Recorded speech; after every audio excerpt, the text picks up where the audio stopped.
Miss Netta tells her account of the situation from the highlight I posted earlier with Mrs. Brown when she said Miss Netta played in her face and her with her time.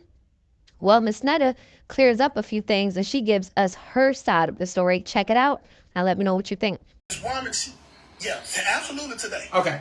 Well, this woman, she made this accusation that that y'all were hired. Well, that y'all hired her to be a hairdresser, and when she came to y'all and was ready to do the thing, y'all were trying to get it for free, and y'all didn't have no money. So what is all of that about? Today, this happened today.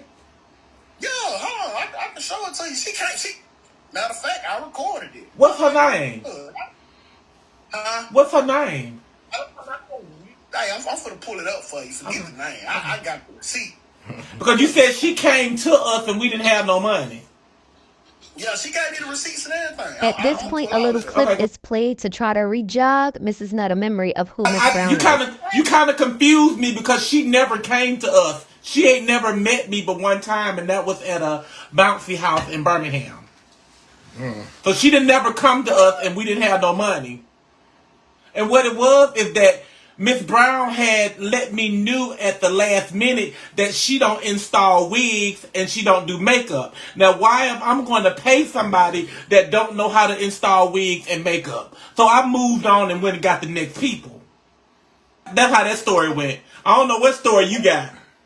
Okay, so on that first highlight that I posted, Miss Brown had claimed that she reached out to Miss Netta on December 16th, which she did, to let Miss Netta know, hey, let's cancel. But what she failed to let us know was Miss Netta reached out to her prior to that on December 15th, which was a second message asking her was she still interested, because if not, Miss Netta would move on.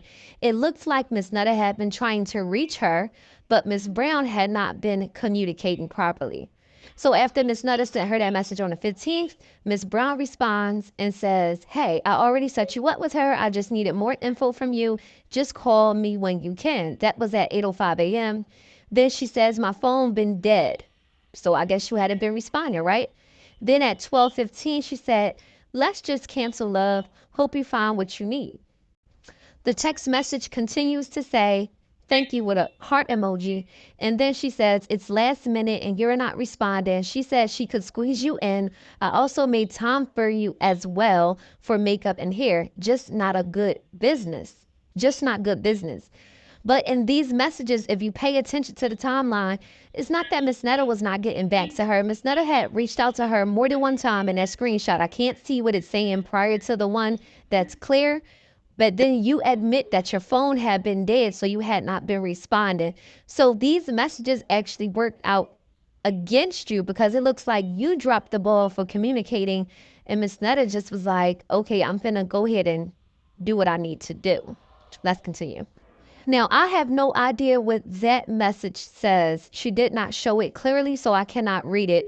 But she went on in that video segment to say Miss Netta ended up calling her on the phone and saying, no, please don't cancel. I want to move forward. And then they end up exchanging Cash App information, and Miss Netta Cash Apps them a deposit. But then a few days later, Miss Netta reaches out to her again and says, hey, how are you? This is Miss Netta. I was just touching bases with you to see is everything going as planned. Hey, baby, yes, I was on live. So again, to me, this reads like she was not communicating and not that Miss Netta was not communicating. But this is just me basing it off of the things that she's presented herself. Let's continue. Here we go. So she even sent pictures with y'all together and everything. So She sent a picture when we was together at the little bouncy house. That was before. Okay. Yeah, that was before we even got big. Okay, so let's get into it. Oh my God, Miss Netta, I can't believe it's you. Okay, that time. How long you said she was fanned out? Fanned out. Which is not nothing new because everybody is. Go ahead with the question so I can answer it and get it on out the way. Now, I guess once Miss Netta canceled her, this is what she sent Miss Netta. She said, you should be ashamed of yourself that had me book all these people for you. You also reached out to me on my phone. You said you liked my work, my pages, wigs. You asked me to do your makeup and hair, and I said yes. Never told you I was a makeup artist. I knew you was this way. That's why on December 16th, I told you to find someone else. But no, you insisted that I do it. You just want to be something you're not. You don't have the money. You also asked me to send you a free wig. That lady in Bessemer told you to come get some free. You also down for that. If you ain't got the money, Netta, just say that. Now, y'all remember when I she said about the 16th, but when she left off about the 15th. And then she sent the screenshot of her, Miss Netta, in the comments asking about a wig to be sent to her. And she said, also, the deposit you paid me went towards your makeup artist. I also bought you wine glasses and wine. You wasted so much of my time, money, and makeup. That was $122.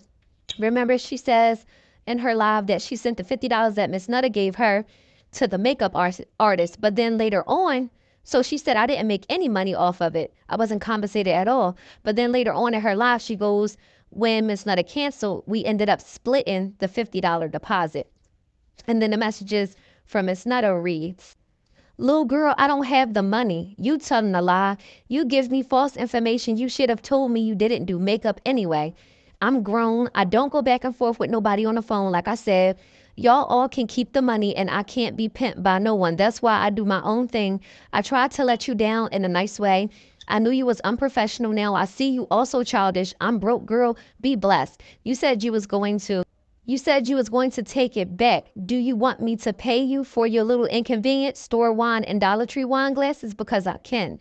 Now, the part that we're missing from here, Miss Netta says that she had accused her, like cursed her out and told her like she was broke and ain't had no funds.